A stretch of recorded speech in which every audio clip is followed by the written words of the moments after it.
عزيزي المواطن الباحث عن المجد، عشان تعرف تبني وطن قوي راكز الأركان لابد من قراءة جيدة ومتمعنة في تاريخ الأسلاف، وده اللي عمله بالظبط محمد علي. السلاطين المماليك ما بين 1382 و 1516 اهتموا شوية بالبحرية، ولكن تحويل طريق التجارة لرأس الرجاء الصالح كانت إصابة في الصميم، والسبب طبعا لأن مصر كانت بتعتمد بشكل كبير على الموارد المالية اللي بتيجي من الممر الملاحي ساعتها، وده أدى لانهيار الاقتصاد وأثر بشكل كبير في تطوير الأسطول البحري المملوكي، ومعرفش يواجه الأسطول العثماني سنة 1517. والنتيجة سيطرة العثمانيين على مصر ووضعوا إدارة كل من الإسكندرية ودمياط ورشيد والسويس تحت تصرف المباشر للسلطان العثماني. ومن هنا بدأت سلسلة الانهيار والضعف للبحرية المصرية لكثرة الاضطرابات. ولما جت الحملة الفرنسية الإسكندرية ما كانش في حد يواجهها غير 3 سفن حربية عثمانية، ومع أول إطلاق نار انسحبت.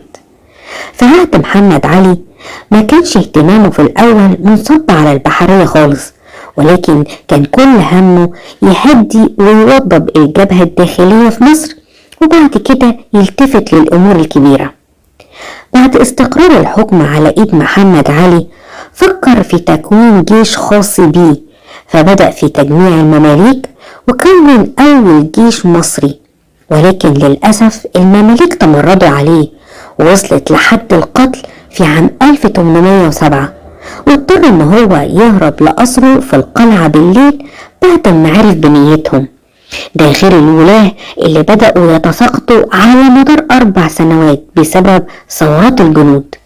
وعلى الجانب الآخر في صراع قائم ما بين الأتراك المرتزقة وبين الفلاحين المصريين، وما كانش قدامه غير حلين: يا إما يزود الضرائب على الفلاحين ويرهقهم ماديا ويدفع مرتبات الجنود، والاحتمال ده هيؤدي لثورة الفلاحين، أو ما يزودش الضرائب وبكده يكسب ود الفلاحين، بس ده هيؤدي إلى قتله على يد الجنود أو يتسجن في القلعة. فكان لازم حل ذكي يخرجه من المعضلة الصعبة دي.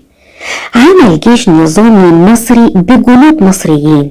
بس لحظة، عشان ياخد الخطوة دي لازم يكون معاه ميزانية ضخمة، فبدأ ينفذ خطته اللي هي قرر إلغاء نظام الالتزام.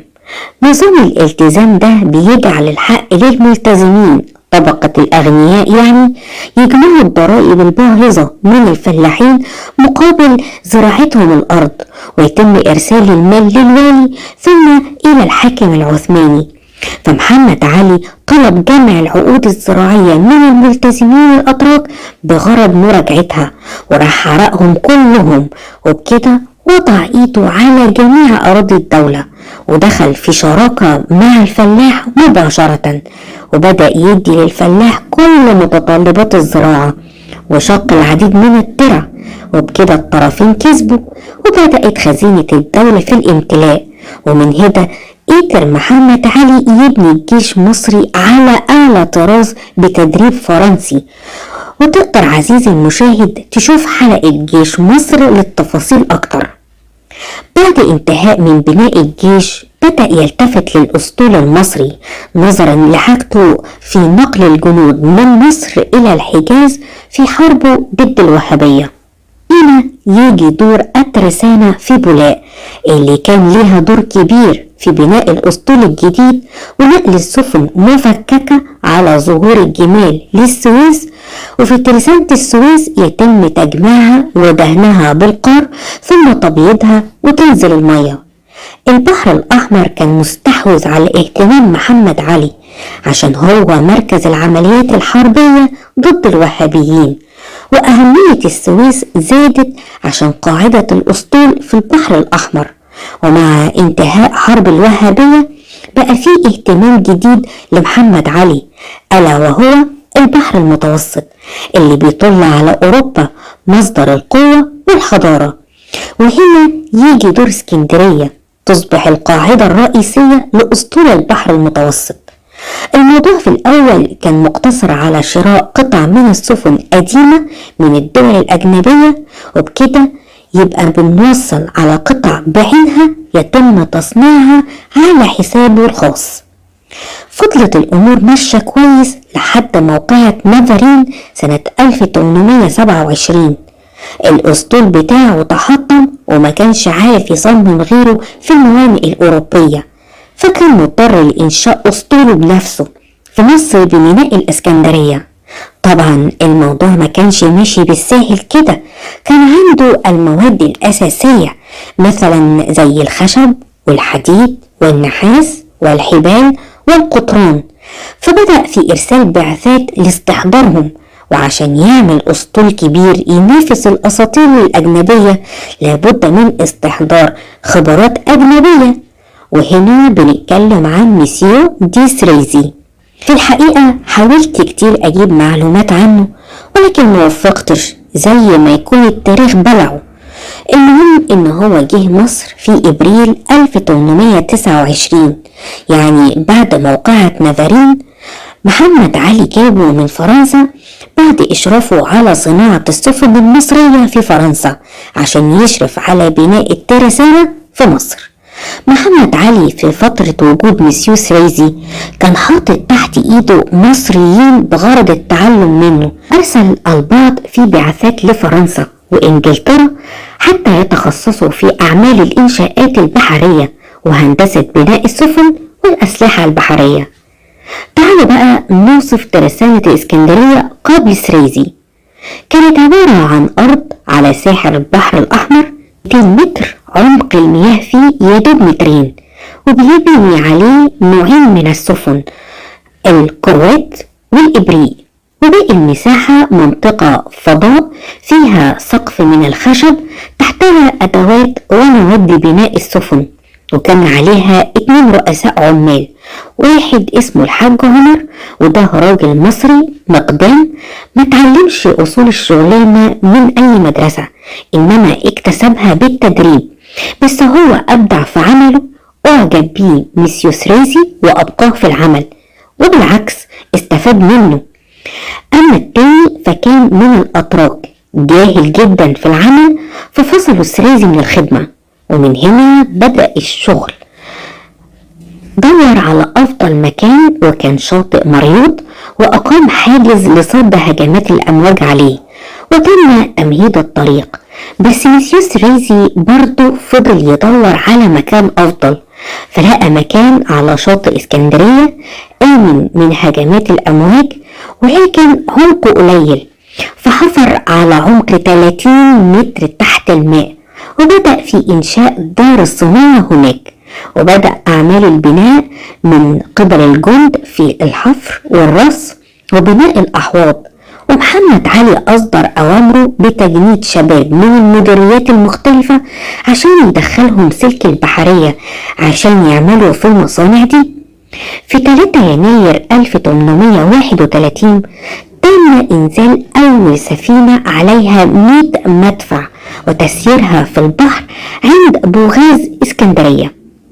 الأوروبيين كانوا بينتقدوا مسيو سريزي إن النوعية دي من السفن بالحجم ده ما ينفعش تمشي في المنطقة دي، ولكن أثبت العكس. السفينة عبرت بوغاز اسكندرية، وبكده أخرس ألسنتهم اللي وصل بها الحال تقول محمد علي على إن مسيو سريزي ضحك عليك وأخد فلوسك. وهل تظن حضرتك إن الموضوع كان بالسلاسة دي؟ بالعكس، المحل التجارية كانت قبل بناء الأسطول بتجني أموال طائلة من محمد علي لشراء السفن من عندهم بصرف النظر عن صلاحيتها، فبدأوا ينشروا أخبار كاذبة عن سريزي زائد شوية شتايم كده، ووصل بيهم الأمر يحرضوا العمال الأجانب على الثورة والعصيان، وده طبعا خل بسير العمل.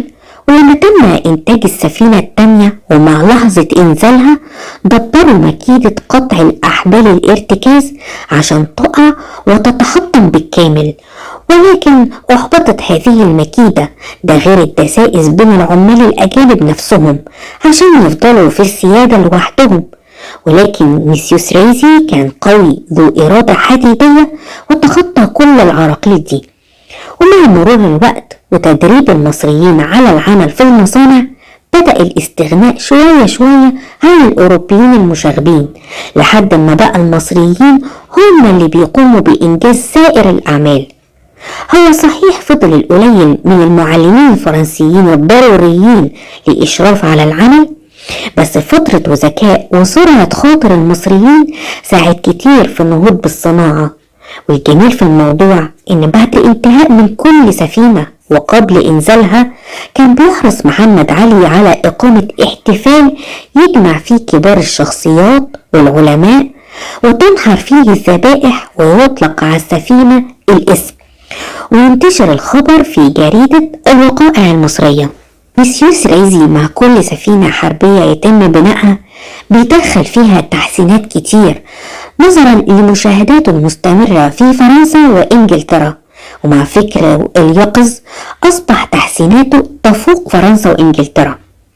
الرحالة الفرنسي مارشال مارمون زار الترسانة سنة 1834 وقال إن في سنة 1828 ساحل اسكندرية كان مكان مقفر، ولكن مع مرور السنين أصبح مغطى بترسانة بالكامل وأحواض السفن ومخازن ومعامل ومصانع، غير العمال ومهارتهم.